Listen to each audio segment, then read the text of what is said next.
ইব্রাহিম পয়গম্বর আল্লাহর কাছে বলে, আল্লাহ রব্বি হাবলি মিনাস সালিহিন, আমাকে একটা নেককার সন্তান দান করে দেন। আল্লাহ পাক রব্বুল আলামিন ইব্রাহিমের দোয়া কবুল করেছেন। ইব্রাহিমের দোয়া কবুল করার পর ৮০ বছর বয়সে আল্লাহ পাক রব্বুল আলামিন হাজরার গর্ভের ভিতরে একটা সন্তান দান করেছেন। ওই সন্তান দুনিয়াতে আসার পর আল্লাহর পয়গম্বর ইব্রাহিম আদর করে নাম রাখছে ইসমাইল। ওই ইসমাইল দুনিয়াতে আসার পর কত মায়া, কত মহব্বত, কত ভালোবাসা আল্লাহ পাক রব্বুল আলামিন দেখতেছে, বড় আনন্দে বেকুল। আল্লাহ পাক রব্বুল আলামিন চিন্তা করলো, ইসমাইলকে পাইলে ইব্রাহিম তো বড় খুশি, আবার আমি আল্লাহকে কিনা ভুলে যায়। আল্লাহ পাক রব্বুল আলামিন আবার পরীক্ষা করা শুরু করে দিয়েছেন।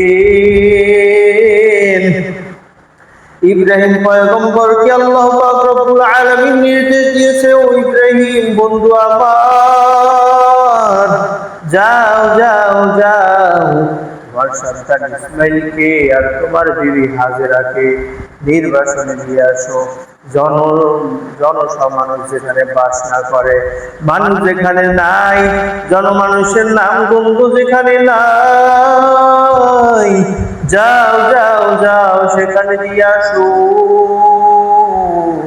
আল্লাহ পাক রব্বুল আলামিনের অর্ডারে ইব্রাহিম পয়গম্বর তার সন্তান ইসমাইলকে এবং হাজেরা আলাইহিস সালামকে নিয়ে মক্কার পাশে রওনা করলো।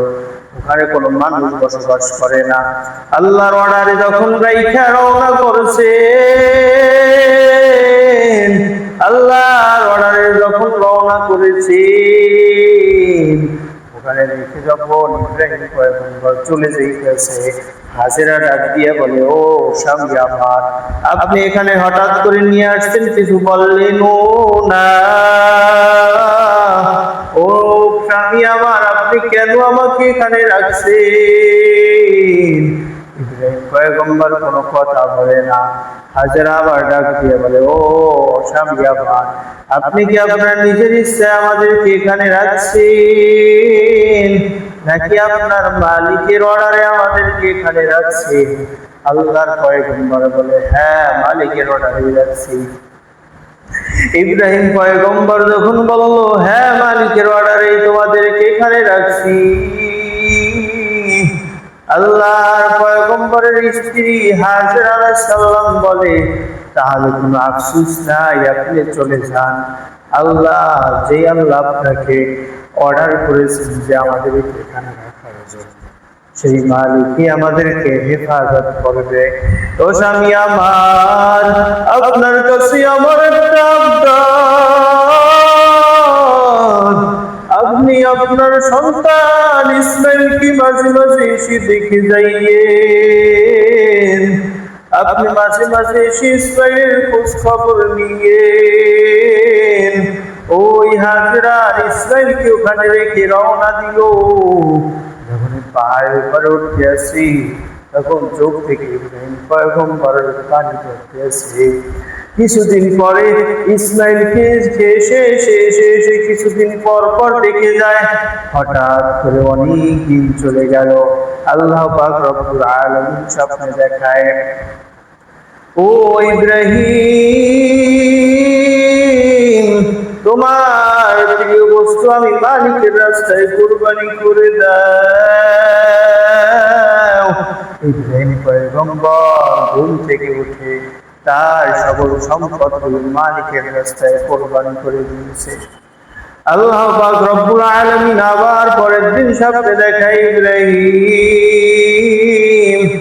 তোমার প্রিয় বস্তুটা আমি মালিকের রাস্তায় কুরবানি করে দাও। ইব্রাহিম পয়গম্বর ঘুম থেকে উঠে 100 উট আল্লাহ পাক রব্বুল আলামিনের রাস্তায় কুরবানি করলো। আল্লাহ পাক রব্বুল আলামিন আবার তৃতীয় দিন স্বপ্নে দেখায়, ইব্রাহিম, তোমার প্রিয় বস্তু আমি মালিকের রাস্তায় কোরবানি করে দাও। আল্লাহর পয়গম্বর ইব্রাহিম ঘুম থেকে উঠে চিন্তা করতে লাগলো, আল্লাহ পাক রব্বুল আলামিন আমাকে স্বপ্নে দেখাইছে তোমার প্রিয় বস্তু কোরবানি করো, আমার সব সম্পদ মালিকের রাস্তায় কোরবানি দিলাম। আবার দেখাইছে আবার উট কোরবানি করলাম, এখন আবার দেখাইছে, তার মানে এইগুলো আমার প্রিয় ছিল না, এইগুলো আমার প্রিয় বস্তু ছিল না। আল্লাহর পয়গম্বর চিন্তায় পড়ে গেল। আল্লাহ পাক রব্বুল আলামিন স্বপ্নে দেখাইলো, আমি তো দেখি আমার প্রিয় বস্তুর ভিতরে আমার ইসমাইল ছাড়া আর কেউ নাই। ইসমাইল হইল আমার প্রিয় বস্তু। তার মানে আল্লাহ আমার সন্তান ইসমাইলকে জবাই করার কথা বলেছে, আমার সন্তান ইসমাইলকে কোরবানি দেওয়ার কথা বলেছেন। এই কথা চিন্তা করতে করতে ইসমাইল আলাইহিস সালামের বাড়ি রওনা করলো। ইব্রাহিম পয়গম্বর বাড়ির দিকে রওনা করেছে। বাড়ির দিকে যাওয়ার পর দেখি জনসমাজে মানুষের অভাব নাই, এখানে তো কোনো মানুষ ছিল না, পুরো জঙ্গল, এখানে কোনো জনমানুষের কোনো হানাগোনা ছিল না। এখন দেখে এখানে মানুষেরা বসত বাড়ি করে থাকে। ইব্রাহিম পয়গম্বর এরকম জায়গা দেখতে আসে, কিছু সন্তানেরা খেলাধুলা করে, সন্তানের কাছে জিজ্ঞেস করে, ও বাচ্চারা তোমরা কি ইসমাইল নামে কাউকে চেনো? বলে হ্যাঁ, ইসমাইল নামে তো একজন বাচ্চা আছি। বলে কোথায় থাকি? বলে ওই মক্কার পাশে একটা ঝুপড়ির ভিতরে ছোট একটা ঘর, তার মা ওই ঝুপড়ির ভিতরে থাকে। ঘরের কাছে গিয়া ইসমাইলকে ডাক দিল, বাবা ইসমাইল। সাথে সাথে ঘর থেকে বের হয়ে গেছে। বলে চল বাবা, দাওয়াতে যাবো, দাওয়াত খাইতে যাবো, তোর মাকে গিয়া বল বাবার সাথে দাওয়াতে যাবো। সুন্দরভাবে গোসল করাইয়া সাজাইয়া দিতে বল। হাজেরা ভাবছে মনে দুনিয়ার কোন মালিকের দাওয়াতে যায়, দুনিয়ার কোন ব্যক্তির দাওয়াত খাইতে যায়। সুন্দরভাবে সাজাইয়া দিয়ে বলে, ও স্বামী আমার, ইসমাইল কি সুন্দরভাবে আপনার হাতে হাতে রাখি, কারণ আপনি যদি ছাড়বেন না, কারণ ও আমার বড় আদরের সন্তান। ইব্রাহিম পয়গম্বর এরকম যখন রওনা দিল মালিকের দাওয়াত খাওয়ার কথা বলে, ওদিক থেকে শয়তানের মাথা গরম হয়ে গেল। শয়তান কি করবে চিন্তা করলো, হাজরাকে আগে ধোঁকা দেওয়া যায়। হাজরাকে ধোঁকা দিলে, কারণ সে মহিলা মানুষ, অল্পতেই ঘাবড়ায়া যাবে। হাজরা আলাইহিস সালামের কাছে শয়তান এসে বলে, ও হাজরা, তোমার সন্তান ইসমাইল কোথায় গেছে? বলে বাবার সাথে মালিকের দাওয়াতে গেছে। বলে কোন মালিকের দাওয়াতে গেছে? বলে কোন বাদশা যারা দাওয়াত করছে সেখানে গেছে। বলে না, তোমার স্বামী তোমার সাথে মিথ্যা কথা বলেছে। বলে কোথায় গেছে তুমি তো জানো না, তোমার সন্তানকে জবাই করার জন্য দিয়েছে। বলে না, কোনো বাবা পারে না যে সন্তানকে জবাই করবে। বলে তুমি যদি বিশ্বাস না করো, তুমি একটু খোঁজ দিয়ে দেখো। হ্যাঁ, অবশ্যই জবাই করার জন্য যায়। বলে হ্যাঁ, তুমি যদি বিশ্বাস না করো, তুমি তো আল্লাহকে বড় মানো, মালিক অর্ডার করেছে তোমার সন্তান ইসমাইলকে জবাই করার জন্য, কুরবানি করার জন্য। হাজরা আলাইহিস সালাম বলেন, যদি আল্লাহ অর্ডার করে তাহলে এটা সৌভাগ্যের ব্যাপার। কারণ দুনিয়ার ভিতরে এত সন্তান থাকার পরেও, এত মায়ের সন্তান থাকার পরেও কাউকে আল্লাহ পাক রব্বুল আলামিন কবুল করে না। আমার সন্তান ইসমাইলকে যে কবুল করেছে, এটা তো আমার ভাগ্যের ব্যাপার। এটা তো সুসংবাদ, এটা তো দুঃসংবাদের কিছুই নাই, এটা তো আমার সৌভাগ্যের ব্যাপার। কারণ এত সন্তান থাকার পরেও আমার সন্তানকে যে আল্লাহ কবুল করেছেন, এটা তো বড় খুশির সংবাদ।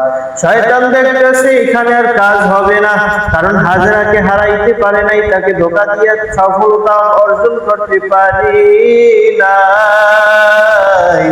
শয়তান চিন্তা করলো, যাই ইসমাইলকে ধোঁকা দেওয়া যাক। ইসমাইলকে ধোঁকা দেওয়ার জন্য তাদের পিছনে পিছনে দৌড়ে গেল। ইসমাইলকে ইশারা দিয়ে ডাকে, ও ইসমাইল দাঁড়াও দাঁড়াও। ইসমাইল পয়গম্বর দাঁড়ানোর পর জিজ্ঞেস করে, কোথায় যাও? বাবার সাথে দাওয়াত খাইতে যায়। বলে, মিশা কথা বলছে, তোর বাবা তোকে জবাই করার জন্য নিতে আসে। ও ইসমাইল, তুই যদি প্রাণে বাঁচতে চাও, এই পিছন থেকে দৌড় দিয়া ভাগিয়া যা, পালায়া যা।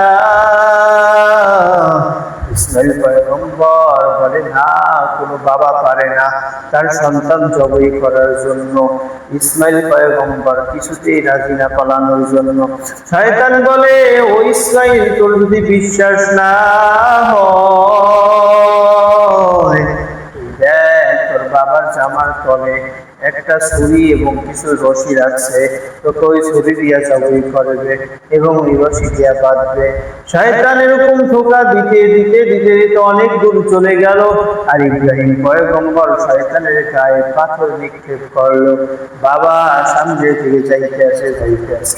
এরকম যাইতে আসে, যাইতে যাইতে দেখে অনেক দূর চলে গেল। ইসমাইলকে পিছনে চাইয়া দেখে অনেক দূর। ইসমাইল তাড়াতাড়ি আসার জন্য বাবা ডাকলো। বাবা ডাকার পর ইসমাইলকে বলে, এত দেরি কেন বাবা, এত পিছনে পড়ছো কেন?